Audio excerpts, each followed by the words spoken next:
Hello बच्चों। चलिए प्रश्न को समझते हैं। यदि किसी धमनी में रुधिर का प्रवाह पटलीय प्रवाह यानी कि धारा रेखीय प्रवाह बनाए रखना है तो 2 × 10⁻³ मीटर त्रिज्या की किसी धमनी में रुधिर का प्रवाह की अधिकतम चाल या क्रांतिक चाल क्या होनी चाहिए। इस प्रश्न की मुख्य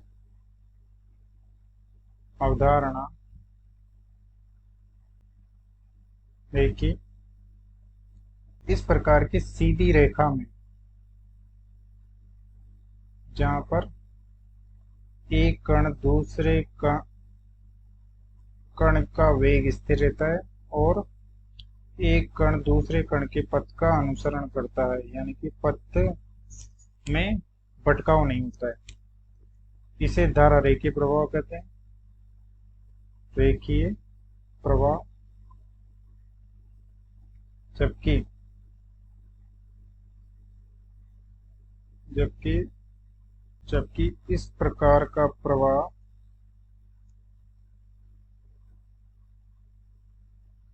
धारा रेखीय प्रवाह नहीं, ये प्रक्षुब्ध प्रवाह।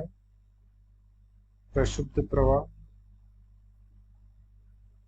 ये ये जो धारा रेखीय प्रवाह है, ये किसी एक निश्चित वेग तक ही होता है, और वो निश्चित वेग जहां तक ये धारा रेखीय प्रवाह बना रहता है उसे क्रांतिक वेग या अधिकतम वेग कहते हैं। उसका मान होता है Vc बराबर रेनॉल्ड संख्या आर डी सॉरी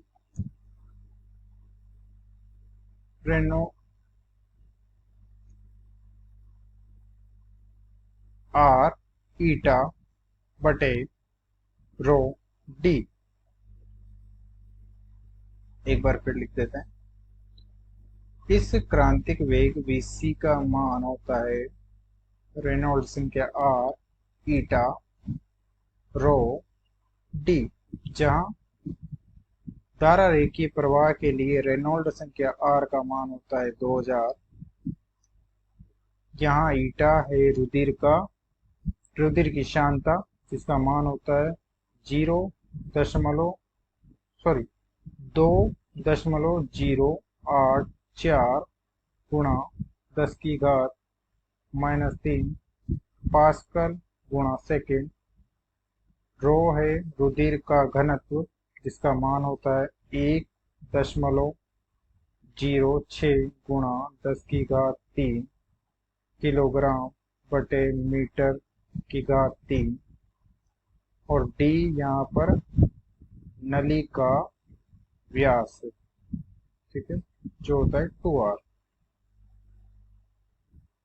अब चलिए प्रश्न को हल करते हैं। प्रश्न में दिया है नली की त्रिज्या r बराबर 2 × 10⁻³ मीटर।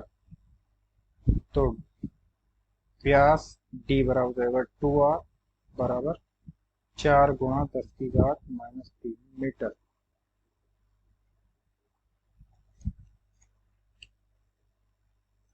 अब मुख्य अवधारणा के आधार पर दर्शाए गए संबंध v बराबर r ईटा रो डी में मान रख देंगे। Vc क्रांतिक वेग 2000 गुणा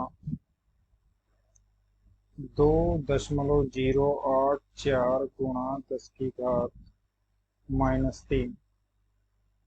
बटे 1.06 गुणा 10⁻³ गुणा 4 गुणा 10⁻³ 10⁻³ 3 जीरो से 10⁻³ खत्म, 2 से 4 2 बार कट गया, और ये आ जाएगा 2.084 और 2.12, और ये Vc हो जाएगा 0.998 मीटर बटे सेकेंड। अतः दिए गए प्रश्न का सही उत्तर v बराबर 0.98 मीटर बटे सेकेंड है। आशा करते हैं आपको समझ में आया होगा। धन्यवाद।